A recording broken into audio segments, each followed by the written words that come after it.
Dan kita boleh simpulkan dengan adanya penambahan daripada parti-parti lain ke dalam Perikatan Nasional seperti Pejuang dan juga Wawasan Negara ataupun dikenali sebagai Parti Cinta Malaysia, menjadikan satu kayu ukur kepada kepimpinan Perikatan Nasional itu sendiri yang diketuai oleh Dr. Sam daripada PAS, bahawa agenda penyatuan ummah tetap diutamakan dan menjadi fokus utama bagi menarik parti-parti Melayu, parti-parti Islam, parti-parti yang non-Muslim pun sama untuk sama-sama duduk di dalam satu payung, iaitu Perikatan Nasional.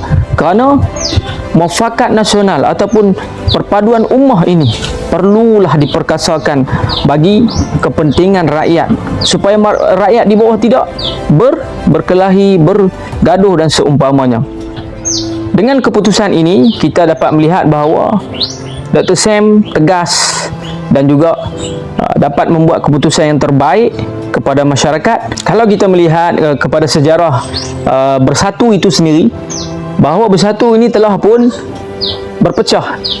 Muda, Pejuang, Wawasan Negara itu sendiri pecahan kepada Bersatu, dan pada malam semalam telah pun dimuktamadkan, dipersetujui oleh para pimpinan Perikatan Nasional bahawa mereka bersetuju untuk duduk di bawah payung yang sama. Dan saya fokuskan adalah pada parti Wawasan Negara yang diketuai oleh Datuk Seri Hamzah Zainuddin, dan juga daripada Parti Bersatu yang memang dah menjadi rakan komponen, dan juga kita melihat bagaimana Parti Pejuang yang bersedia untuk mengalas tugas untuk sama-sama kita memenangkan Perikatan Nasional dalam usaha